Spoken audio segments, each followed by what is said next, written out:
Hello there, you listeners of crew out there. You are listening to the Kryptoncast on the podcast from Earth 2, where we discuss all things Krypton and all things Superman. I am your host, Brian from Earth 16, and in this episode, we're going to be reviewing A Better Yesterday. You don't want to miss this.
And welcome to the Kryptoncast and the podcast from Earth 2. I hope all of you have had a great week. I know I did.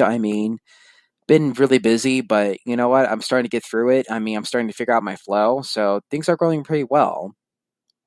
So how about Krypton a Better Yesterday, huh? I think that was a really cool episode. It was a really crazy episode. It got the feels though, because we lost someone in that episode, and it was none other than Light Zod, who actually was killed by Jack Sur at the end by a slitting of the throat. Really crazy and sad way to die. And just a sad death that we saw. And I feel for Seg.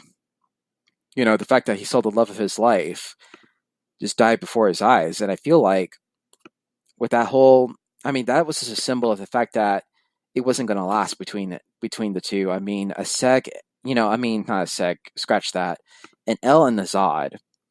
Now it's funny that I mentioned that because now that I think about it, the L's and the Zods shaped Krypton.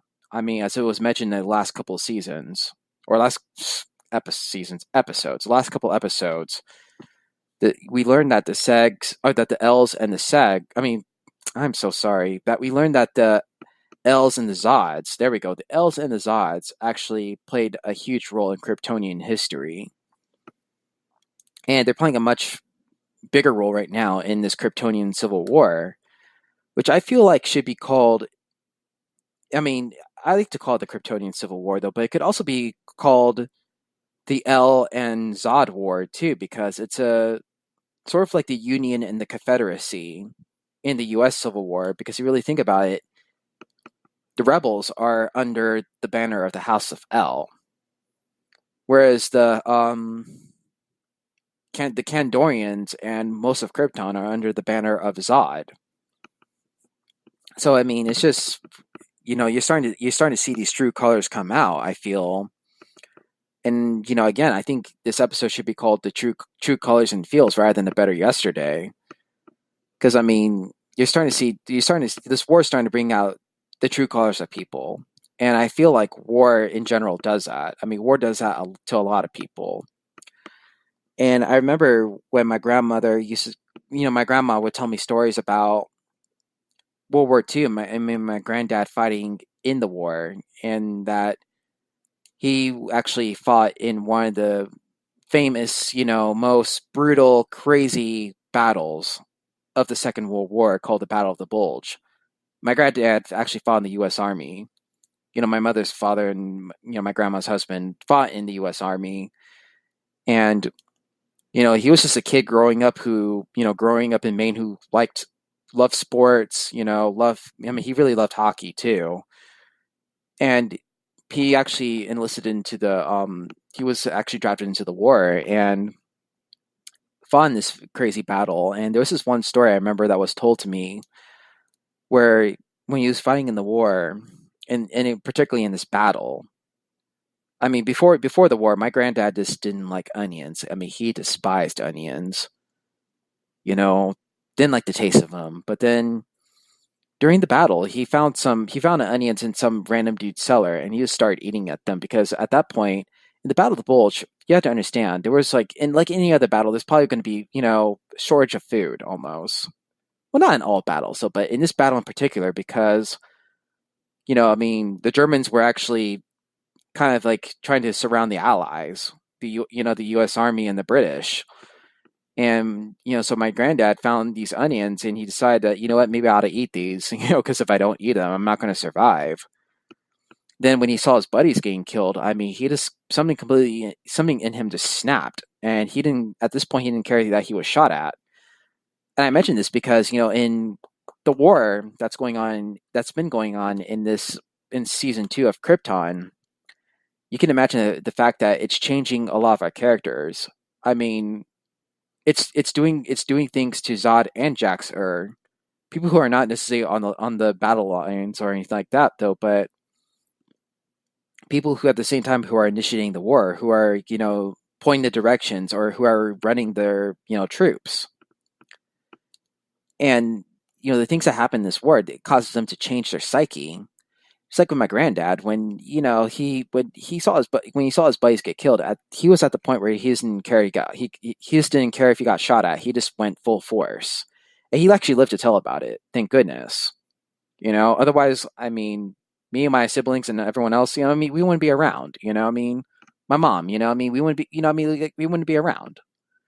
So I mean, it was really it's just really cool and interesting hearing that story about how my granddad fought in the war and all that, and how he grew up just a kid, enjoying sports only to be, what I mean. Then he gets drafted, and then like, he ends up fighting through the war. But then, basically after the war, my granddad just started eating onions. He would have them in his burgers and all that good stuff.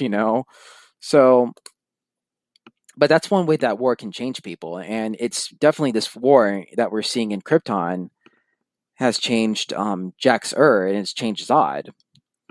And I say that with Jax-Ur because, I mean, she's become more brutal. She's become more sadistic in a sense, where, in this one scene where they're doing a negotiating between the Sagittari and the rebels, she kills the Sagittari with her ocular device, her eye device.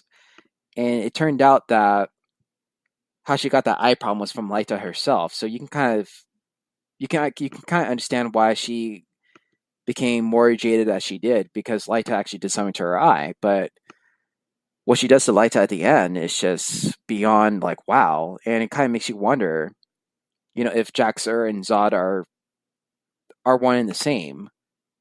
I mean, and I think Val-El shares that sentiment with us, the audience, because for me, I could sense the fact that Jax-Ur was gonna flip or turn heel. Okay, like in the last episode or two, like I could kind of sense that. You know what? This chick has an agenda. She's not, she's really not who, she's not really a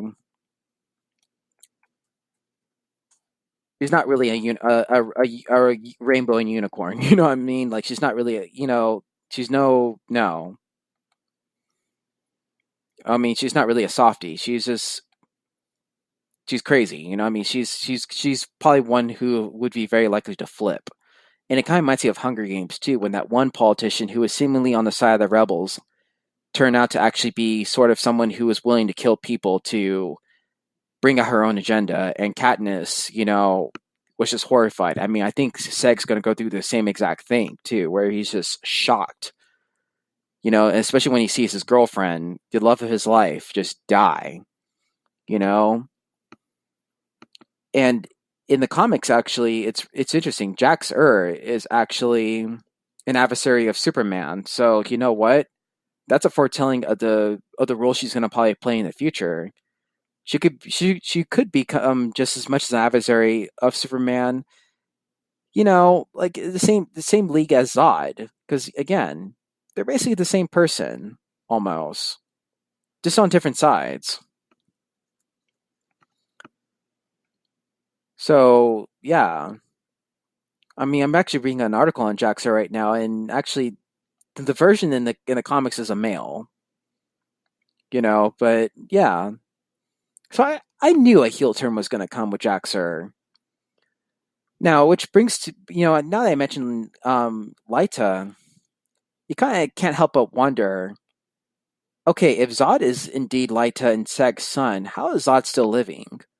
My theory is this: I think Lyta, or at least the Lyta that births Zod or Drew, as his as he's called, is a clone.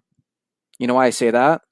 Because if you learn in the last season, Nissa Vex isn't, she's a clone. Okay, even though she's able to remember the events that happened before the skimmer, around this time she got into a skimmer accident with her mother. I mean, her consciousness survived, but she was broken. So her consciousness was transferred from her broken body to her clone body, the body she currently has right now, and she's able to live. I think somehow Zod's gonna tamper up some Kryptonian technology and do the same for Lyta because Jax actually did work on technology that could basically make a Kryptonian immortal. So I think Zod knows a thing or two about Kryptonian technology that can do that, and he's going to use the Genesis Chamber in order to have that done. So the Lyta Zod, that's Zod's mother, is going to be a clone. I mean, she very well could have the memories of what happened during the war on Regthor, though. But then when she finds out that she's a clone, she probably might react a different way than Nissa Vex did, because I think with Nissa Vex, she was angry. Yes, she was angry at at Darren for doing that to her. But I think she's come to grips with the fact of what happened, because especially after Darren Vex died, I mean, I think she's become a little more understanding. Whereas with Light to Zod, I don't know if it's going to be the same thing. It might be a little different. And she might actually turn out to be the mother that Zod grew up with and just become this hardened, jaded, bitter person that's a clone. She's probably going to blame her mother too. And she's just going to point the finger at her, saying that you did this to me. Even though Jaina Zod's trying her very best to redeem herself. And, Jaina's reaction, obviously, of seeing her daughter get killed is just she was horrified. Like, oh no. And all she wanted to do was just try to save her. But she's probably going to feel like she failed because, I mean, seeing her daughter die on live TV is just, whoa. And, so I feel like Jax is going to also be an antagonist too, along with Zod. So, there's a new war to fight, basically, I would want to say. And I feel like this war, too, that's being witnessed by everybody is sort of like a precursor to how Krypton's going to die. It's sort of like a foreshadowing of how Krypton will be destroyed eventually and who causes the destruction of Krypton. And I feel like Zod somehow is partly to blame for that, because Zod claimed that he wanted to go back to save Krypton. But however, he may as well cause its further destruction by terraforming it, and you know what I mean? Because you have to understand, I feel like with the stuff that is done to the planet, sometimes, not to sound like an environmentalist or anything like that. I mean, I'm not an environmentalist personally, but you know, like some things that are done to the planet, like oil, or what I mean, like certain things like industrialization. I mean, could destroy the I mean, stuff like that affects the ozone layer. It actually does. And I feel like Zod got had to put Kryptonian sort of in an industrial age, in a sense, where there's a change in the architecture, there's a change in like a lot of the stuff, and over time, some of that stuff could endanger, not if not the planet, at least the environment. I mean, if not the planet. So my theory also is just that some of Zod's terraforming may have affected Krypton and maybe even expedite its eventual destruction. You know what I'm saying? And him going back through time like he did could have very well caused Superman's ascension. And the reason why Superman does exist, I mean, talk about a paradox, sort of like the reverse Flash causing the birth of the Flash to happen. I mean, they can't live without one another, basically. like I actually mentioned in the flashcast, I mean these two, it's like they can't live without one another, you know. So that's pretty much what's up. And you know, with Seg L and his love for Lyta, you kind of have to understand how what he's going through. The fact seeing the love of his life die on on national television. I mean, national Kryptonian television. I mean, it's going to wreck him. I mean, and I saw in the I mean, yeah, he's going to be wrecked. He's going to be a wrecked man, and he's probably going to want to go after Jack Sir at some point rather than Zod. I mean, maybe he'll deal with Zod sooner or later, though, but then he's going to eventually go after Jack Sir. And with Brainiac dancing around in his head, I mean, I don't see why he wouldn't, honestly. I don't see why he wouldn't want to, He's probably going to do that. And Brainiac's going to probably be like, you know what? Yeah, you need to kill her. Okay. I mean, point blank. So that's what I think is going to happen. And then of course Lobo. I mean, I did see a trailer that showed several what's to come. I mean, I do see Lobo there. I did see Lobo there too. So we're going to see more of Lobo too, I think. Who's going to be somehow mixed into the equation. And how about Adam Strange and Chem? I mean, it's almost like Adam's going to be like, "See, I told you so." You know, because Adam Strange, I'm pretty sure he knows what goes on in the future and all that. And maybe he's going to be the one to figure stuff out too. Like pretty much Adam Strange, like Val L, I think represents the audience too. Because you really think about it, with Adam Strange, like Adam Strange, we know who Seg's grandson's going to be. We know what Seg's grandson stands for. He's Superman. He's the man of tomorrow. He's the man of hope. He's the man, the red cape and the S shield. So I mean, yeah, so I feel like Adam Strange represents us, the listeners, the crew, the people who actually watch Krypton. He's in for the ride. He's going to actually see what Krypton's all about and how it unfolds, and he knows what's going to go. He knows what's actually going to about to go down with Krypton eventually, and what has to happen. I mean, maybe not in the way that is being, I mean, is being constructed though, but he knows what's eventually going to happen just with everything that's starting to become full circle now, or about to become full circle. I think so. So there it is. I mean, there's a lot of interesting things in this episode and a lot of interesting theories. I mean, again, I think Lyta is somehow going to come back to life as a clone, in my opinion. And Corvex too. I feel like, I mean, I kind of theorized that Corvex may become like the Terrence Stamp Zod. I don't know, but then again, maybe it's just another theory. Maybe it was a Zod from another timeline. I don't know. I don't know. I don't know. I don't know. But there's so many secrets in this whole episode. I mean, I kind of initially thought too that Lyta would, like anyone, like the other fans too. I kind of thought that she could potentially become Superman's grandmother too, though. But then I'm kind of leaning towards Nyssa Vex, or perhaps some other Kryptonian woman who does become Superman's grandmother. And I kind of think that even Corvex could probably become Jor-El, even. But who knows? Again, I mean, I feel like this episode did a really good job in also just putting questions in our head. I believe, like I believe it did that. That it planted some questions in our head, and I feel like those questions are gonna be answered eventually in future episodes of what's about to come. And I think that's why this whole show is so awesome, because I feel like it is plant some things like how does Superman really come about? You know, how about the L family, the House of L or the House of Zod? You know, or how does Krypton really eventually die? And I feel like we've seen some answers here too, like just like with the war. I mean, I feel like, and with the terraforming, these are things that are making Krypton's destruction expedient. You know, if not, what I mean, like it's expediting its destruction, its eventual destruction. You know, even though Kandor gets ripped off from Krypton and actually saved. Kandor gets saved, but not Krypton. That whole rest of the planet just blows up.